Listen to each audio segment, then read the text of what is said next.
This show is brought to you by the Email Laundry, making email safe for your customers. Visit www.theemaillaundry.com/tubblog for a very special listener offer and to have your MSP's domain filtered by the Email Laundry for free.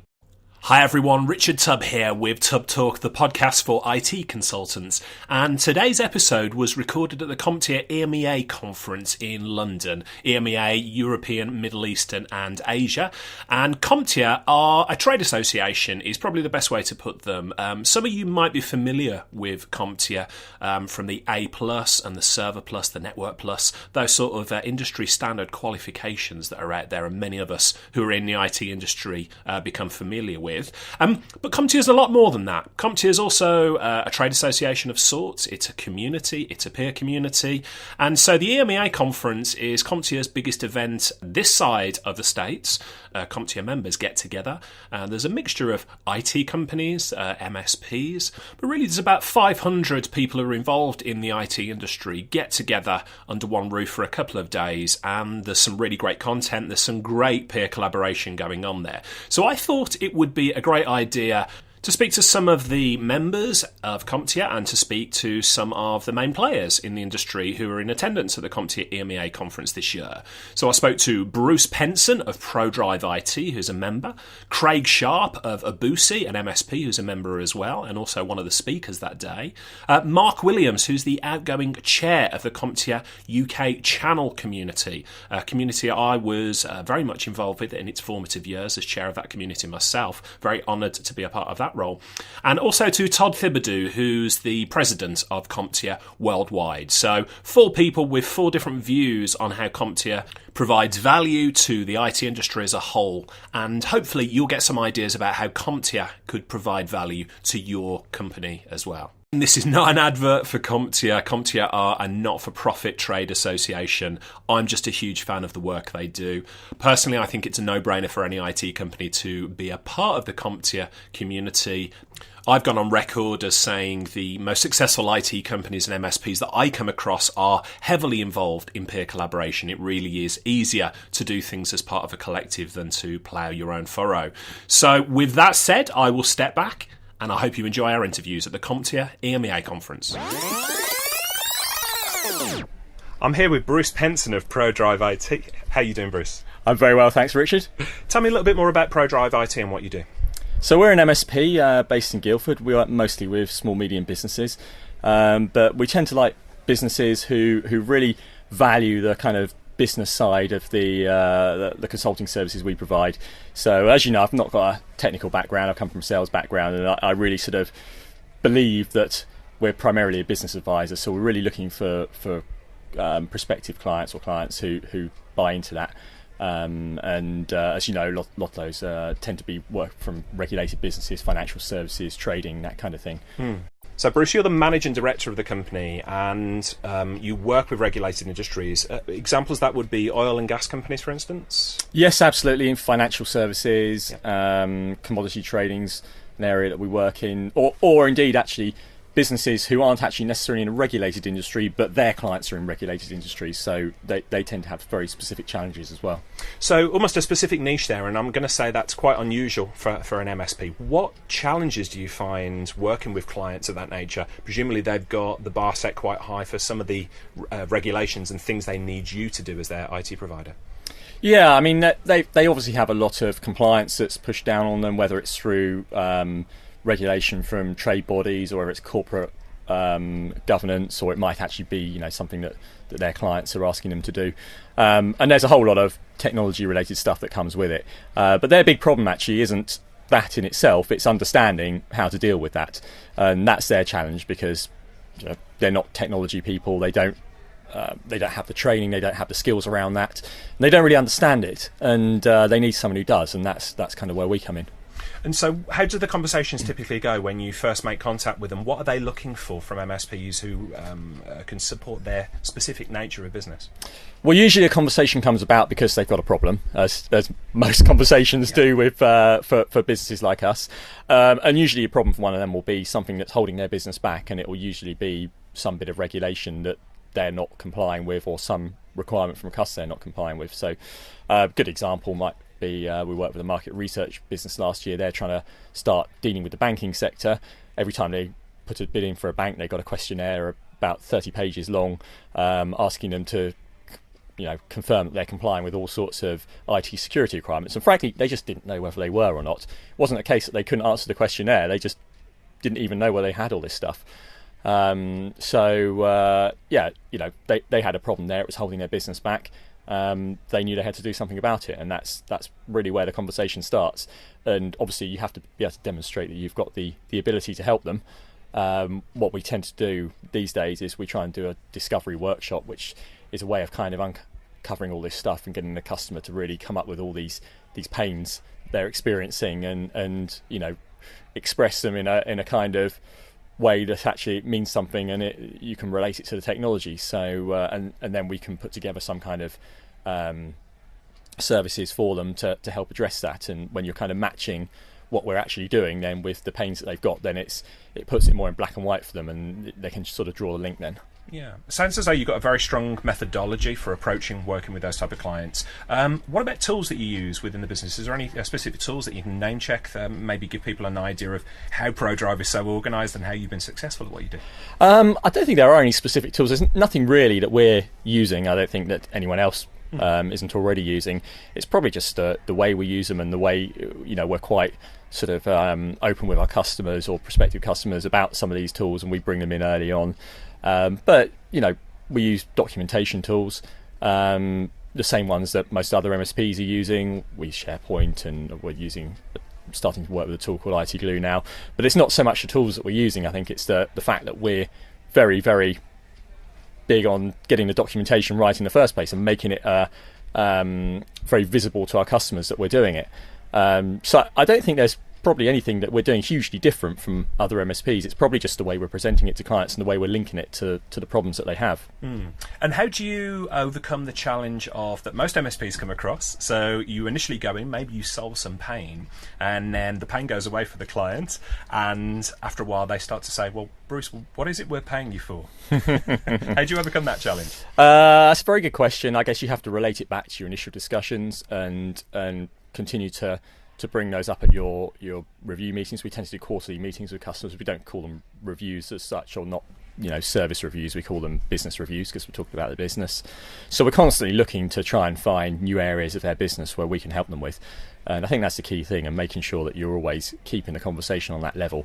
Once you get to that sort of issue where not a lot's happening, they never see you, and they're going to start having those nasty thoughts then. Yeah. So let's change track a little bit. We're at the CompTIA EMEA conference here in London. You've been a member of CompTIA, and ProDrive have been a member of CompTIA for a little while now. What do you get out of these sessions? What's the real benefit for you of attending these conferences?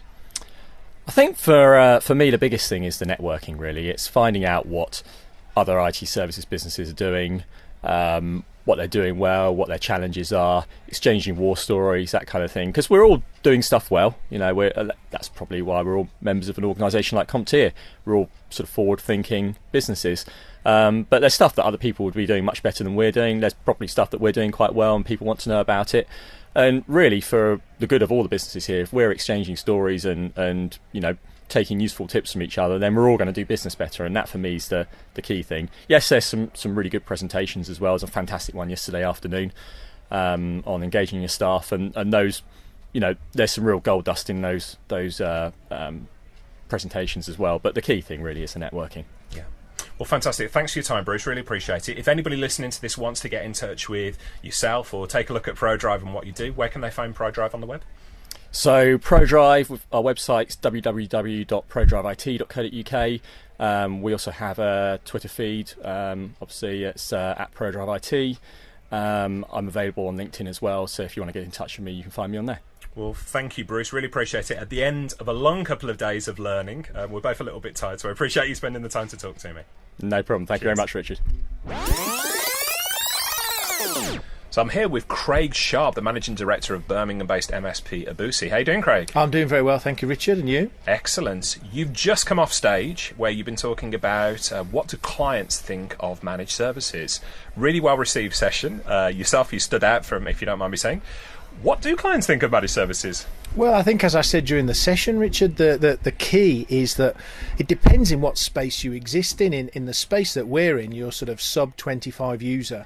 I think the honest answer is that managed services is a term that's not very well understood, and I think you either, as an MSP, have to explain that to the client, or you just have to accept that the IT support team or the IT support people is the name that you're going to be given for, doing what it is that you do. So that was really the heart of my message during that session.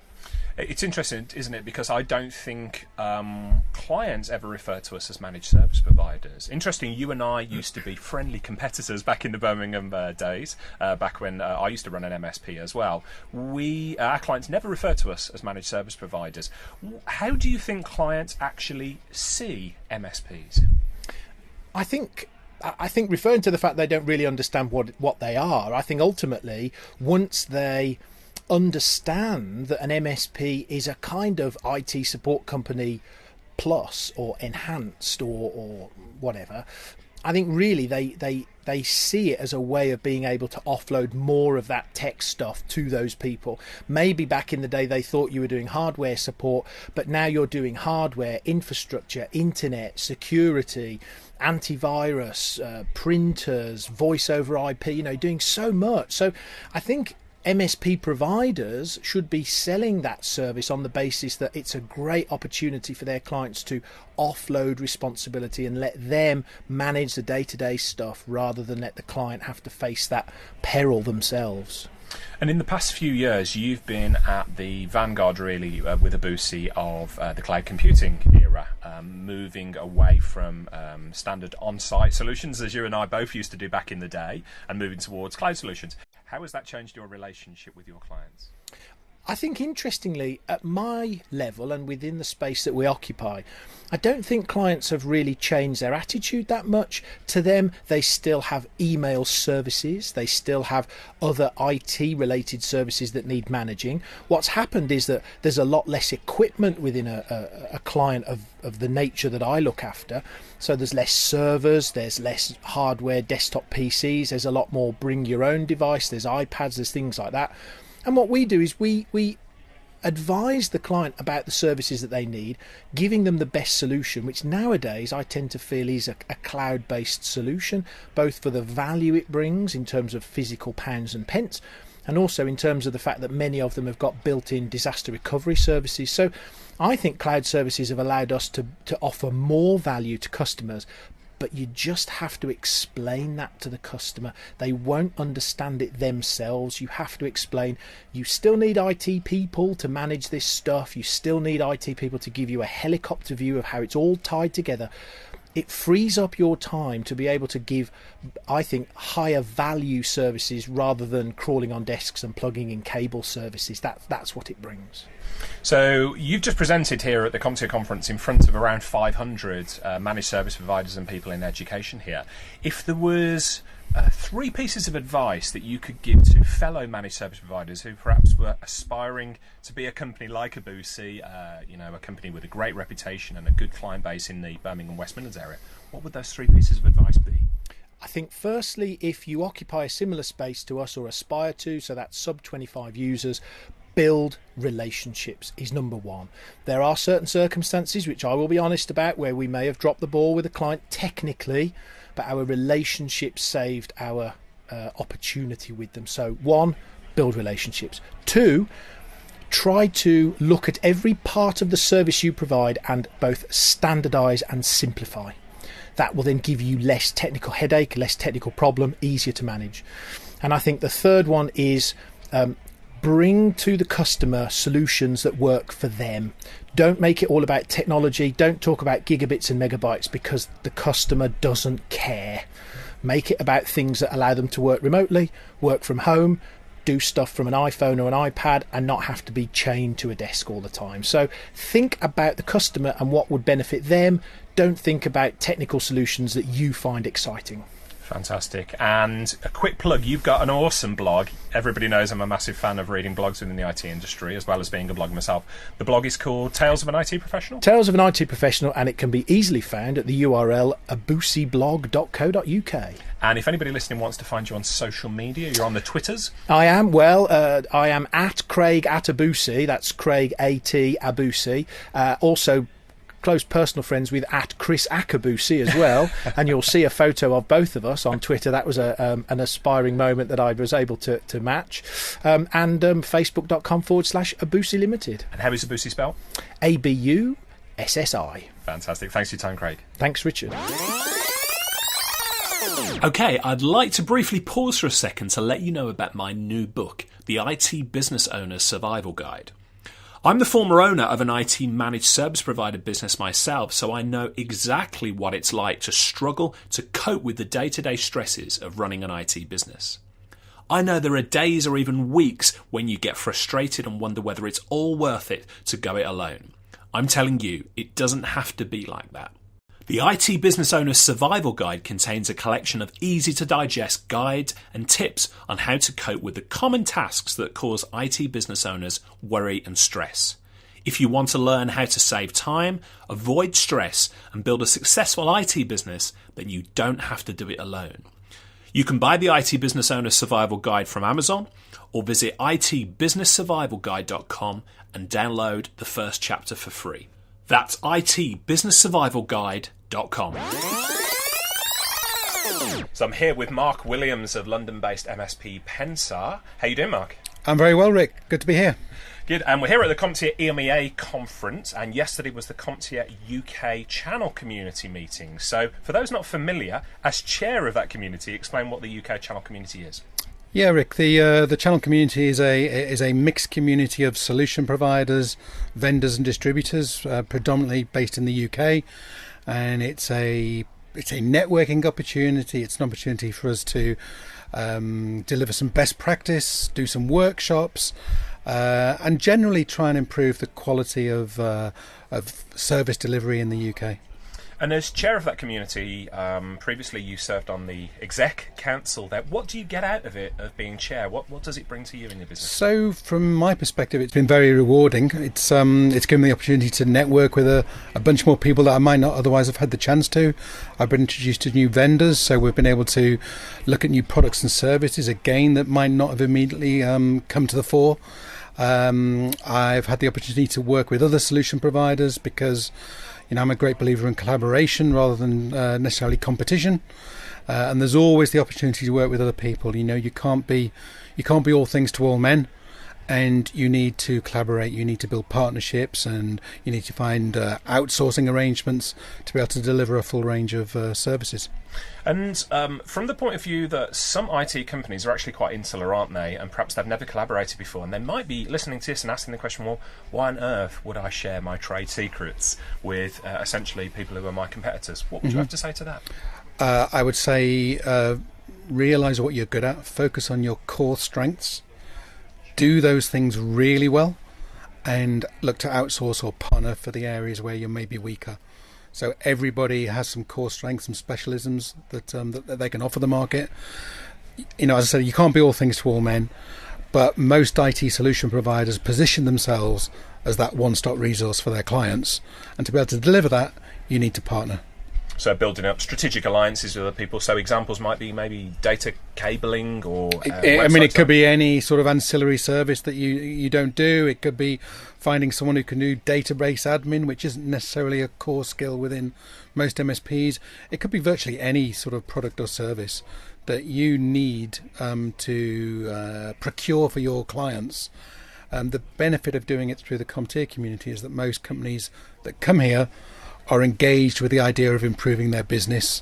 They want to improve and they want to follow best practice. So it's a safe bet that if you engage with another member, that they're going to be able to deliver a good service. So you and I have both been engaged with this community, respectively, for a number of years now. We were there, in fact, about 5 years or so, 6 years. It was at Birmingham, I think, our first meeting, and there was maybe 20 of us in the room. That's right. So perhaps you could share a little bit more about where we've come from those early days, 20 of us in a room in Birmingham, to what is essentially 500 attendees at the conference today. Yeah, I mean, it's been a terrific progression, and that's not without the help of yourself, but some other key members who were there at the beginning and saw the germination of this idea and stuck with it and came to all the events and contributed to the feedback and really put the effort in. And there's a whole bunch of people, and I name checked them yesterday in the opening address. And it's grown. It's the meeting after meeting, the numbers are up. The feedback we get from the meetings is ever improving. I mean, we're way up in the 90% in terms of satisfaction rating with the meeting. That information gets around, and more and more people want to come and be part of that. And what, for anybody who's not attended a CompTIA UK channel community meeting, what could an IT provider expect if they come along to their first meeting? Well, they could expect to meet some really friendly people. A lot of people I've talked to here, actually, who are first-timers, have said they're sort of almost surprised by how friendly everybody is and how willing to help they are. And we go back to this collaboration, not competition theme. It's about collaborating, and people who are regular attendees appreciate the value of that. So if you come along for the first time, do loads of networking, get out there, meet people, speak to vendors, look at all these new products and services. With the advent of cloud, there's new products and services out all the time, and you've got to keep abreast of that. And this is a good forum for doing that. Yeah. And this is your last meeting as chair, isn't it? So you're stepping down after how long has it been now? After 2 years, it will be as chair. 2 years. And probably 3 or 4 on the executive council. Well, let me be the first to say thank you very much for everything you've done for this community. I've seen it grow under yourself. Thank you, There's Rick. been a number of bigger vendors. We've had so much more engagement, and to see 500 odd people in the room here for this 2 days has been absolutely incredible. So thanks very much. For anybody listening who wants to find out about the CompTIA UK channel community, how would they find out about it? So, well, they can go onto the CompTIA website, just drill down into the menu of communities, and you'll see the UK channel community. By all means, they can engage with me, and I'll put them in touch with the right people. I would say, it's a very low cost entry, and you'll get your money back in no time at all. Yeah. And for anybody who wants to find you on social media, you're very active on the Twitters, for instance. How would they find you there? What's the idea? So at Pensar_Mark, and you'll find me on LinkedIn under Mark Williams Pensar. And that's PENSAR. Correct. PENSAR. Fantastic, Mark. Well, really appreciate all you've done for the community. Thanks for your time today. Appreciate it. Thank you, Rick. So I'm here with Todd Thibodeau. How are you doing, Todd? Doing really well. And if you tell us a little bit about your role and CompTIA itself. Well, I'm the president and CEO of CompTIA. CompTIA is a global nonprofit which helps companies in the IT industry be better businesses, to grow, to meet other people, learn best practices, research, education, a whole bunch of other things. But people probably best know us for our certification programs in IT. A+ is probably the best known one. And you actually gave a opening presentation this morning at the CompTIA EMEA conference where we are in London, and you were saying about the A+ is being reborn, or as you said, your baby gets reborn every 3 years. Right. The exams are redone every 3 years, and it's time for some updating. A lot of stuff has happened in the last 3 years. Cloud has become a bigger part of a mainline IT tech's day-to-day job. So, cybersecurity, of course, being a bigger part of that. Mobility devices being a bigger part of that. More operating systems coming into the mix, Android, iOS, and also Mac OS being a bigger part of the business environment. So we're doing a lot more with all of those technologies in the new A+. So I started out my career some years ago with an A+. I'm heartbroken to realise that that's probably not so relevant today, is it? You'd be amazed at how much of this stuff is still relevant. Even taking it back just a handful of years ago, we still have a lot of legacy equipment out there in the world, and people still need to know about parallel ports and SCSI and other things that still exist out there, point-of-sale terminals and things using those. There's a lot of things still using Quick Basic, out there in the world for point of purchase terminals. So we try to keep the legacy there embedded, roll that stuff out as it becomes truly not relevant, but add in new technologies too. It's 2 exams, so we're able to break it into 2 big pieces. Got it. Now, we're at the CompTIA EMEA conference, and we've gone off to a nice quiet side room here. There's about 500 attendees outside, and it's a mixture of people from education, but also IT business owners, IT companies. So as you said, initially, CompTIA are probably best known for the education, but tell us a little bit more about the research and the community aspects that you have also put together. Right, so the certification programs are primarily our revenue source to do all this other great stuff that we do. So we have about 2,200 members globally. We have about 360 members here in the UK. And they range all the way from really small companies who have 1 or 2 employees all the way up to the big companies that you would know, Cisco's, Intel's, Microsoft's. And anywhere in between, you have companies of all sizes and scale. So what we try to do is bring together communities of folks around business practices, geographies, and then they help define the issues and challenges that the industry is facing. And then it's our job to create tools and research, events, other things that help them solve and overcome those challenges so they can be effective in their business. And the research that we do on a global basis. So we'll do research here in the UK on businesses. We'll do research in the US and other countries that helps inform businesses about what the standard best practices are, what kinds of trends exist out there. We also lobby on behalf of the industry, and increasingly we're being asked to do work in lobbying the UK government here on different issues. We work in workforce a lot to help make sure we get a good pipeline of talent into the industry. And then we also do our certification activities. And then the area we're probably most proud of is our philanthropic work. So we do a lot of charitable activities. And we saw a presentation yesterday from a teen program here, Teen Tech in the UK, that helps kids get interested in tech and IT. And that's a big issue because we're trying to get more people into the industry. So the main audience for my podcast is going to be IT business owners. For any IT business owners listening who are only just becoming aware of CompTIA, what would you say is the compelling reason for them to go across to CompTIA.org and have a look at the website and see what CompTIA is all about? Well, it's really about best practices, the chance to talk with other companies who are operating in the space. So if you're a new business in particular and you haven't developed a good network of people who are facing the same challenges as you, or your network tends to be a bunch of people who are just getting started as well, the chance to interact with people who have been around, who are savvy, who know how to survive good times and bad, and really learn from them as mentors. But then we have all kinds of other tools that you can utilize online. We have great webinars all the time talking about different business practices. So you're not in cloud, but you want to get in cloud. We have tools that help you figure that out. You're not in cybersecurity, but you want to be. We have tools that help you do that. So we develop a very rich library of education. And the cost is very minimal. It's just a little bit of money every year, and we try to keep the costs low so that we can get as many people in as possible. But I think in the end, the ultimate value comes from the networking and the ability to interact with other people who are facing the same challenges as you. I would agree with that. So back when I ran an MSP, I was a CompTIA member. I've been a big part of the CompTIA community here ever since. So absolutely, I think any IT businesses listening, it's definitely worth checking out CompTIA. If anybody wants to find out more about CompTIA, where's the best place for them to go? Best place is just go to CompTIA.org and browse from there. We separate our websites into our certification site. So you'd be asked one question: which side do you want to go to? Click the membership side of the site.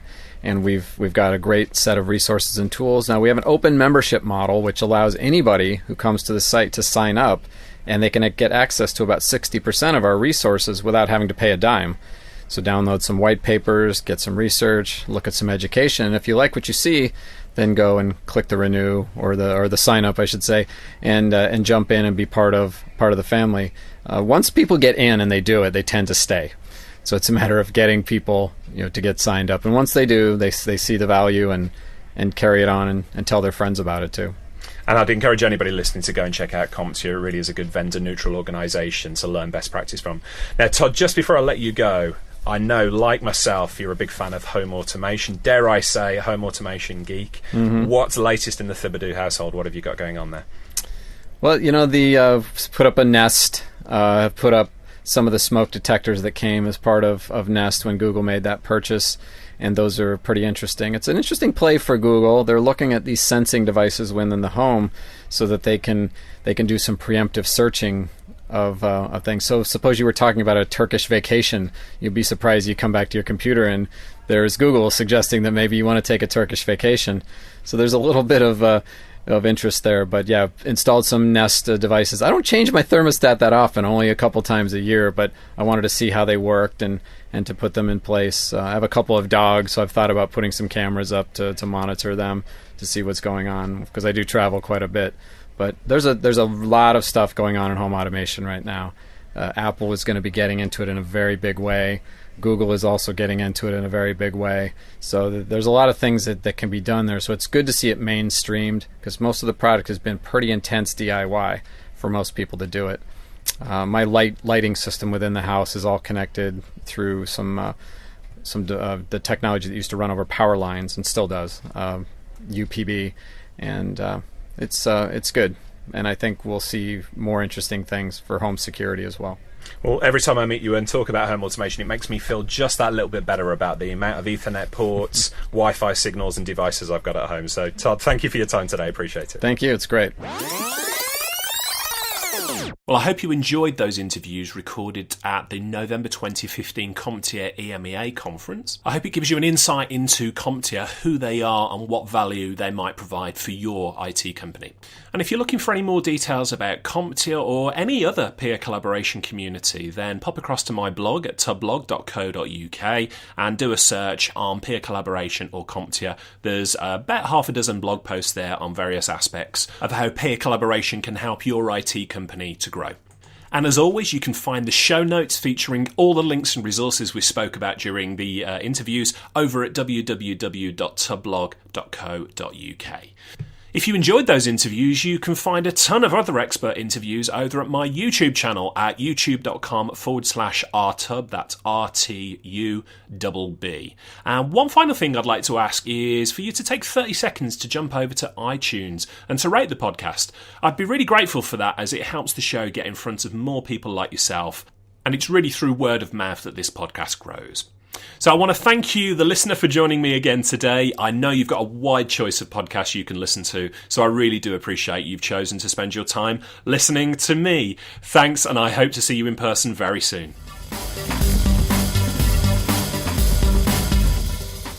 Okay, I'd like to give a shout out to our sponsors, the Email Laundry. The Email Laundry combines security services with your customer's preferred email service to give them a truly enterprise-worthy email system. Well, what does that mean? Well, as an IT business, whether your customers are using Office 365, hosted Exchange, an on-site Exchange server, or any other type of email solution, cloud-based email security from the Email Laundry is a neat and effective solution for your customer. It will block spam and virus email with an impressive catch rate. Put simply, when your customer's email server is protected behind the Email Laundry, they'll thank you for the security it offers them. Now, the Email Laundry are offering free email security for your own domain to all listeners to this podcast. All you have to do is to sign up for a free partner account through the special listener URL www.theemaillaundry.com/tubblog. Use that link to have your own domain filtered for free for 1 year. And there's more to this special offer. If you bring on board 100 paying mailboxes during your first 6 months, the Email Laundry will give you your own domain for free for another 12 months. So that means 2 years of the Email Laundry service for your own domain for free. Sign up for the Email Laundry now using the special listener offer at www.theemaillaundry.com/tubblog.